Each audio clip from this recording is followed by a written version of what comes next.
ये देखें जी, वो जो वीडियो मैं दिखा रहा था कल आपको, ये दिन में माशाल्लाह ये देखें, ये अभी पूरे ऊपर तक मतलब सब्ज़ा हो गया। पहले नीचे नीचे था, पहाड़ के ऊपर एंड चोटी तक जो है ना, ये सारा घास और सब्ज़ा उगा है।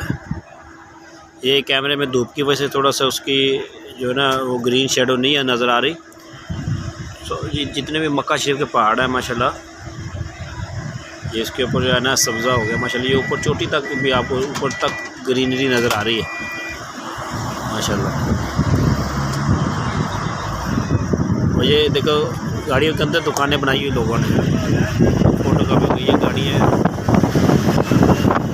सब्ज़ा आगे आगे